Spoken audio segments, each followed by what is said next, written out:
Welcome to Marth and the Machines. If you're looking for sound, crunch-related rules tips or battle reports, you can skip this issue. Or simply lie back for some easy listening. For this issue is dedicated to Creativitymachine, that is, things I've come up with but which don't exist. And I doubt they ever will, at least in these incarnations. Some develop things with the goal in mind to show it to designers and inspire them and thus have a hand at the game itself. I have no such ambitions. Well, I have, but I'm a pessimist and expect to go unheard. For my own games I might even use and test some of this, but that's probably all the table time these models might get. After all, most ideas come from hilarious moments. So what do I cover today? The Choir of Menoth Songstress of Menoth UA, Kayazi Assassin's Consiglieri, Bonnie Stark and Boggs Rolls, Commander Gregory Shishchanik, and Zorkova Experienced. So let's begin. I think the Choir of Menoth needs an UA. Well, they actually don't, but if the Creelstone bearers have one, why shouldn't have Menoth's favorite crutch? Most ideas, however, are simple hilarity. Like belly dancer unit detachment, rockstar and lead bassist unit detachment, human beatbox unit detachment, dance revolution med weapon attachment, vuvuzela weapon attachment, and so forth. Even though I think the last one actually had some plausibility. But, however, Songstress of Menoth doesn't sound as stupid and it might even work. She'd be the same stat line, field allowance 1 and all that, could sing some leader which works similar to the Creelstone Scribe's effect. The aria of cleansing would end continuous effects on models affected by a hymn and give them aegis while affected. The Song of Greatest Deeds makes the melee weapons of affected models magical, and the Requiem of the Shroud grants concealment to affected models. All this is just for example. I don't know about the points cost, maybe 1? Second, Kayazi Assassin's Consiglieri. A Kayazi weapon attachment which does attach to any friendly faction infantry unit. It would have Blend, which grants the model stealth while in formation. It would have abilities similar to normal Kayazi. Gangfighter, Backstrike, Anatomical Precision, and Duelist Fix. In addition, Independent, which means it can make combat actions in advance while out of formation, so it could use the unit it's attached to limo up to something, then split from them. Points cost? I'd say field allowance 2 and 2 as well, but this would need testing. Third, Bonnie Stark and Boggs Rolls. After the obligatory Assassin's Creed reference, now it's the obligatory Iron Man reference. It came from Aridas painting his gun bunnies red, it's not my fault. They'd be character Rulik light warjacks and the same cost as their respective basic gun bunnies. The only difference would be immunity cold and steady on Bonnie Stark and rapid fire as well as armor 19 on Boggs Rolls. And that would be all. Fourth, Warcaster Commander Gregory Shishchanik.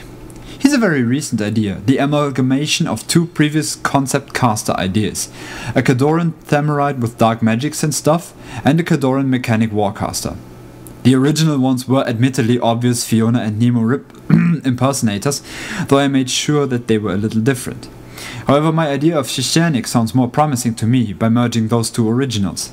He should be an engineer, favored by the Empress for some slightly obscure reason. He could be like Zerkova's brother in mind, sort of, I think, just that he isn't searching for things in the world but in his mind. He's an engineer especially liking to work on ship design. A Khadoran Da Vinci with the resources to actually build stuff. I'd say he should be more along the lines of our more brittle casters, maybe in a self-made caster armor for protection, and be a mixed caster. I was thinking for his spell list of Submerge, Countermeasures, Temperamental, Stranglehold, Jumpstart and something else. Since he's an engineer and tinkerer, he should always be allowed to bond a warjack and choose the result on the general table instead of rolling. His feat should be Battle Group Jack Overboost.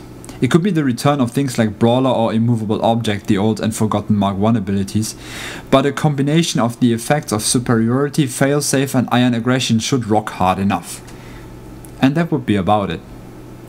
Fifth, Epic Zerkova.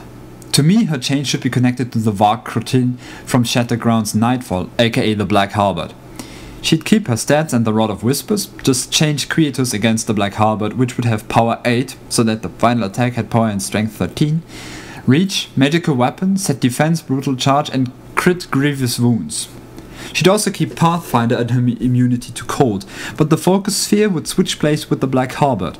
That is, the Halberd also grants an arcane artifact effect. The spell's attack and damage rolls would be boosted, and the spell would gain critical grievous wounds. Ghoststone and Lens stay as they are. She loses the August seal. Her spellist and feat would somehow rotate, as it was also seen with Sorsha, for example. Banishing Ward would be replaced with August Ward, which applies the August seal effect to the target models as an upkeep. Watcher and Influence remain unchanged. She exchanges Twister for Tempest from Sorsha, Razorwind for Soulfire from Fiona, and Icy Grip for something that actually helps her troops while remaining good with her mindset: Mordecai's last stand. Icy Grip, however, is not gone. It would have been transmodulated into her new feat, Blistering Cold. Enemy models in her control zone cannot run or make special actions, attacks, and suffer -2 defense. In addition, models that advance 1 inch or less and end their movement in Zerkova's control area become stationary at the end of their activation. It's probably a darker take at Lady Z, but I don't think it's essentially stronger than the old one. More aggressive, less survivable.